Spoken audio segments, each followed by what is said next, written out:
Hello, everyone. It's wonderful to have you all of here at this session.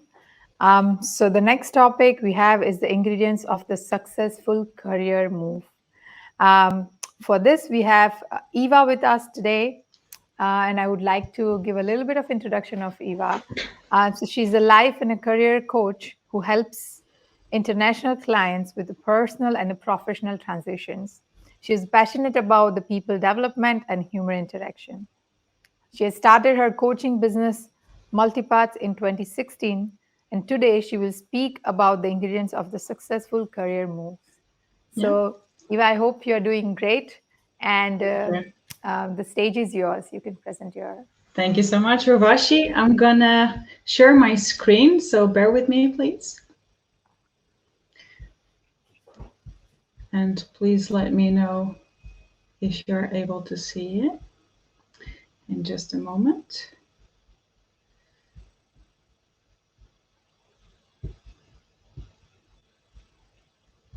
Okay. Are you able to see my presentation?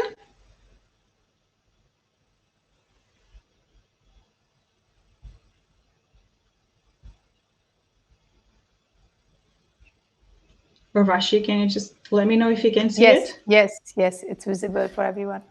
Okay, great. Thank you You can so start. much. Okay. So, welcome everyone. Thank you so much for attending my session today. I have a question for you guys. So, what is it that you need for a successful career move? And hopefully, I will be able to help you to answer this question by the end of the presentation. And you might tell me that things such as having a good CV and performing well in interviews is important. Obviously, these things are very important.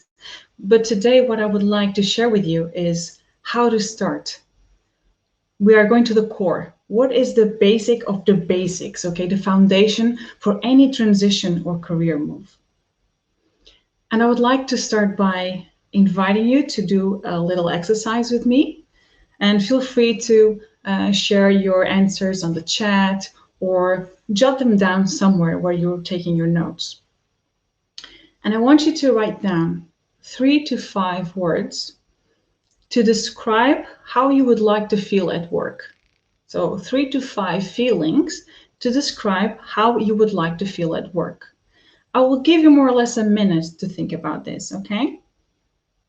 So start thinking and picturing yourself. How would you like to feel?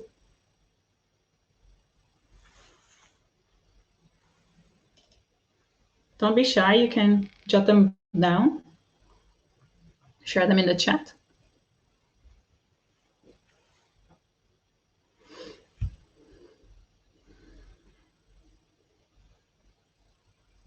All right. So 3 to 5 feelings, how you would like to feel at work. So these words, fulfillment, meaning, energy, satisfaction, joy, impact, purpose, happiness, competence, self-actualization. These are the words that my clients use the most to describe how they would like to feel at work. I'm actually kind of curious to see if you also came up with some of these words. And in today's presentation, I will try to give you a few tips or share a few things so that you can start feeling a bit closer to this. For the ones who don't know me, I'm Eva. I'm a career coach, and I've been working with people for over 15 years in different contexts. I've been working not only as a coach, but as a recruiter. I've been working in human resources and psychology as well. And throughout my professional experience, I've observed that there are a few common factors that play a role in any transition, such as a career move. So today I'm going to share my perspective on that. And to be clear, when I'm referring to the term career move, I might be referring to anything or any change that you would like to do in your career. So be it a promotion or a lateral move at the company that you're working at the moment. Could also landing your first job or getting back at the job market after a break. And it could also be about finding a new job or transition completely to a different career. So we all have our motives and different reasons of why we want to make a career move. I'm not going to enter that field because this varies from person to person, but also varies in the same person according to our circumstances and phases of our lives. Today, I want to talk to you about two things that I consider essential, which are connection and mindset. And I'm going to start to talk about mindset. And I'm sure some of you are already acquainted with the term, but a definition of mindset is a series of self-perceptions or beliefs people hold about themselves. And these beliefs determine how we make sense of ourselves, how we make sense of the world, how we make sense of our immediate environment. So this mindset has a strong impact on our behaviors because it can influence whether or not you pursue and therefore achieve your goals. As such, the mindset can act as an enhancer, but also as a saboteur. So Carol Dweck, a professor at Stanford University, she talks about how a fixed mindset causes a feeling of failure and paralysis. And this fixed mindset is set on the belief that your abilities and your intelligence are set in stone. So they are defined at birth, okay? As such, this is acting as a saboteur because people with this fixed mindset, they won't even start doing something because they believe they won't be able to do it. They will even make excuses. They will rationalize of why they fail. So they won't even try. It leads to stagnation, okay? And some clients come to me and they exhibit this kind of mindset, of fixed mindset. And I hear them saying things such as, I'm an idiot, life isn't fair, and all efforts are useless. That's just who I am. I can't change that. If I don't try, then I won't fail. And I'm a failure. Luckily, Carol Dweck also talks about a growth mindset.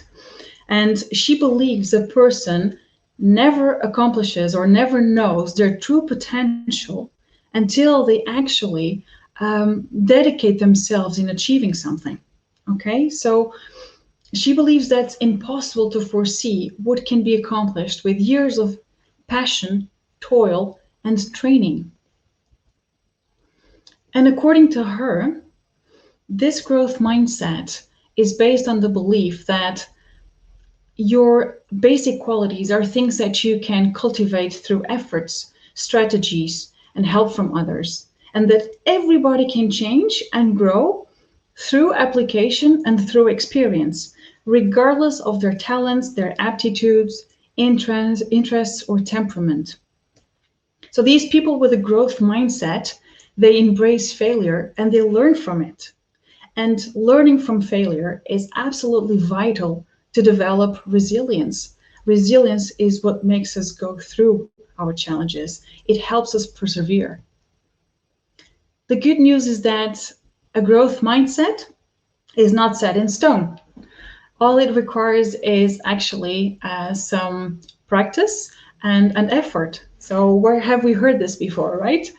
And my clients who developed this growth mindset say things such as, it's never too late to learn. It is okay if I fail, at least I learned something. What can I do better next time to make this work? And finally, my favorite, my absolutely favorite one, I can't do that yet. This yet is absolutely magical. It makes the whole difference. And if you don't believe me, you go and try it yourself. You just say, I cannot do that. And then you tell yourself, I cannot do that yet. It makes the whole difference. So as I said, I'm gonna focus on connection as well. And I'm gonna talk about this connection with your inner world, with yourself, and with your external world, or with the outside environment. Know thyself. So this connection with yourself means to work on your self-knowledge, to work on your self-awareness, to develop this. It can be extremely valuable to know exactly what are the things that give you energy or that drain you, for example. How you behave in certain circumstances and why. What are your tendencies? What are the things that you would rather postpone because they don't give you any pleasure and you just pass it on to others? It's absolutely invaluable to understand who we are and what we can do and what's important for us. So I have a little challenge for you, okay? Getting to know ourselves is not an easy task. That's why so many people also search for a coach for us to help them to do that. But you can start doing this week even. Get a quiet time and quiet place, get a cup of coffee or tea, whatever drink you like, and get a notebook or a laptop. And ask yourself the following questions. What are the words that describe me? Start with that one. And jot down, what are your values? What are your skills and transferable skills? What are your talents? What are your strengths?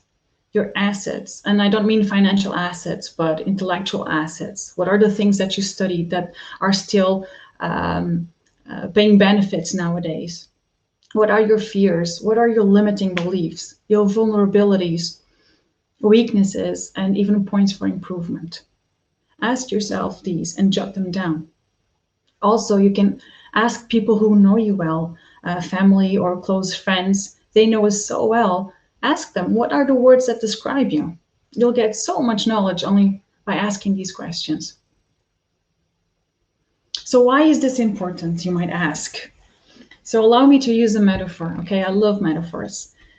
Imagine that you have an orange, okay? So there are many things you can do with an orange, but you don't usually use it in its full potential.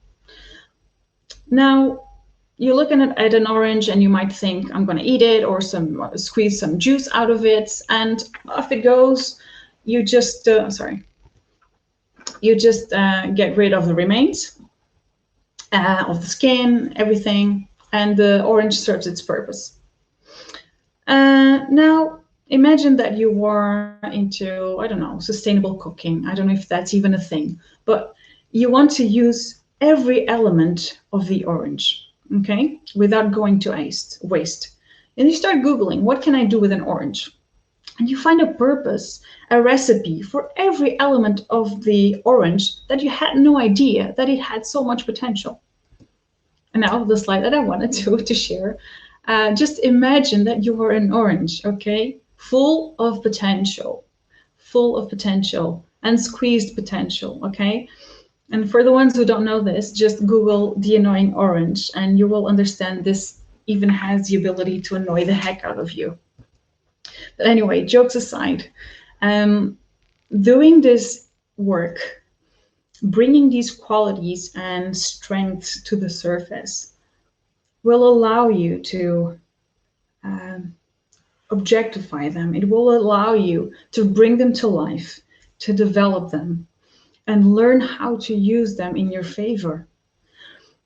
It will help you to apply some more authenticity and congruence with your values in your work and your personal life.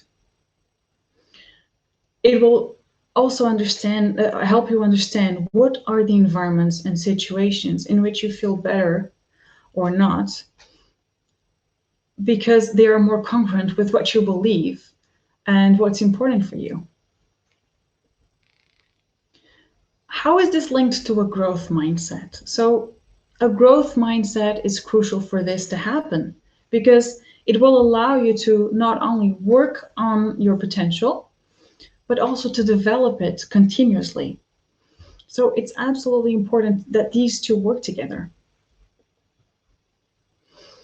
And according to some research, the more signature strengths you put into work, the higher the individual's positive subjective experiences they will be. And this application of strengths at work has a high impact on job performance because it increases things such as productivity, satisfaction, engagement, and experienced meaning. So remember these? Can you see the link now? The cycle is now complete. So first, you dig into your signature skills. You get to know yourself. You get to know your potential. Then you work on this potential with the help of a growth mindset. And then you put it into action. Okay? So we saw how knowledge about yourself helps to clarify what's important to you and what are the abilities you have to offer. So as such, it helps you to connect to the external world. Okay, and now we're going to briefly talk about the external connection. When you make connections with the external world, you might be doing this by meeting new people, so by networking, by researching, by exposing yourself to different information. So this connection will help you to find out what is it that the world needs? What are the gaps? Okay. So this information helps you to make the connection between who you are, what you can bring, and finally, how to apply it. It helps bridge the internal to the external, and it helps you to define what is your purpose. And there are a few more advantages. So exposing yourself to different people, to different contexts and information helps to expand your current points of view. It helps to boost your creativity and problem-solving skills. And why is this? Because you're constantly exposed to new life experiences, new life stories. You get to know different people with different perspectives. Sometimes when we are so self-centered and focused on ourselves, it might be difficult to adopt a different perspective, especially about ourselves. So this really broadens our horizons and helps us to understand how could we look at our lives in a different way. So it also allows you to share your own story, your goals, your personality, what kind of person you are. And you can go even a step further. If you know already what you would like to do in the future, what you would like to become, you might even try to connect to people who are in that position and learn from them, learn how to model their skills. So don't be afraid and just tell other people what you are looking for, who you would like to meet, where would you like to work. The opportunities will present themselves. Remember, these external connections are key to open doors to transition into something new. And this something new might be your next job, a different career, or even a new relationship. So we are now coming at the end, to the end of our presentation. And before I let you go, I would like you to ask you to keep in mind that in order for something to change, you need to act. You need to take action, okay? So keep moving, keep experimenting, keep doing different things, keep meeting new people. Initiate this chain of action, because once you start one action, there are a lot of others. They will just follow, sorry. And finally, to close my presentation, I would like to leave you with this quote from Conrad Hilton. And success seems to be connected with action. Successful people keep moving. They make mistakes, but they don't quit. So don't quit, just restart. Thank you.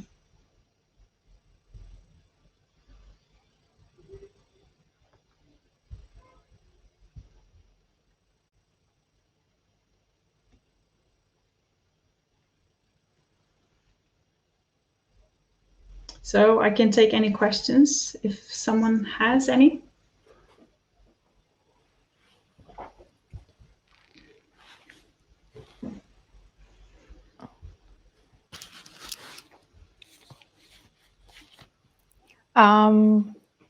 So there is one question: is there any techniques on getting back in the horse after the setback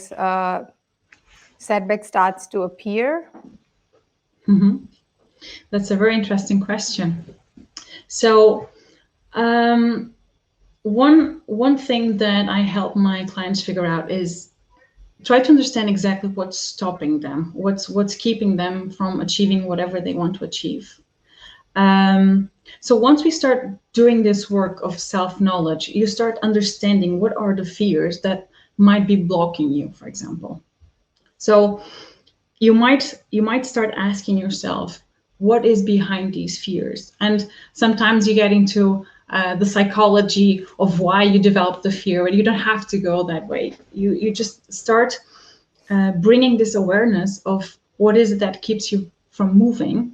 And by raising this awareness, it already helps you to overcome whatever obstacle you might face in your journey, let's say. Cool. We have another question. Is that self-awareness reflect yourself? What do you have as a strength and a weakness? The moment you have the clarity and work towards the path is the first thing to do for a growth mindset. Is it a question? Sorry, I'm trying to understand if this is a question. Would you like to rephrase it, maybe? No, I mean, there's no question mark. It's just that it feels like as in there's an explanation, or I'm not sure if that person is there. I can also invite them on the stage. Absolutely. But if there are any questions that you find that they are not answered, you can always connect with me on LinkedIn as well. I'm happy to answer anything that you like. There's somebody on the stage. Hello. Hi, Naveed. Can you hear us? Hi. Hello. Hello. How are you, ma'am? Good. How are you doing today, Naveed? How can we help you? Fine. Ma'am, definitely your suggestion and your tips and tricks very definitely will give us a positive impact in our career and our job hunting, because the things you have tell us about and the advices are definitely demand of every.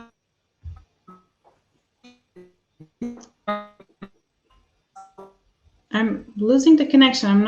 I don't know Yes. if I'm the only one. No, I'm also losing the connection. I lost what Naveed was saying. Sorry. Can hear me, ma'am? Yes, we can hear you now, Naveed.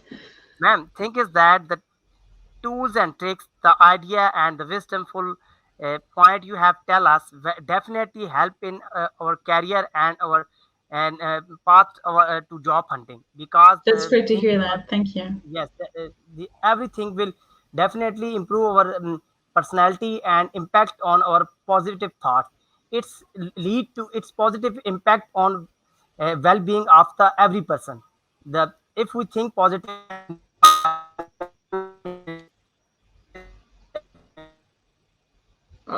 I'm afraid you're breaking up, Naveed. I'm so sorry. We cannot understand half of the things that you're trying to communicate. Oh. Yeah, I think there's some technical issue. We can take another question, which is, what do you think that is very first thing to do to change for a growth mindset? Yeah, that's a very good question. The way that you talk, about yourself. So just apply some of the examples that I've shared with you. And I've, Vashi, I don't know if the presentation is going to be shared, but I'm happy to share my PowerPoints. Yes, change the language about how you speak about yourself. Don't say, I cannot do that. Use the yet always. I cannot do that yet. It seems like a very small thing, but it causes an enormous impact. The way that you talk leads your brain to believe in that. So use more positive language. Don't act as a victim, or that you cannot do that from the beginning. Just, you cannot do that yet. Okay, if it was for that, I wouldn't be here in this presentation today, because my sabotaging beliefs would be saying, oh, you're not allowed to do this presentation because you don't know how to do it. No, I cannot do that yet. I will improve. I will try. I'll do my best. These are the things that you have to tell yourself, okay? Cool. Thank you so much. We have a couple of questions, but I think we have to take it down from here that we're running short of time. Oh, But thank thank you you so so much. much, Eva, for taking your time out and giving us a wonderful explanation on how to sort of have a successful career move. Thank you so much, Urvashi. Thank you. All right. Thank you, Have a everyone. great day, everyone. Enjoy the fair. Bye. Bye-bye. Thank you. Bye.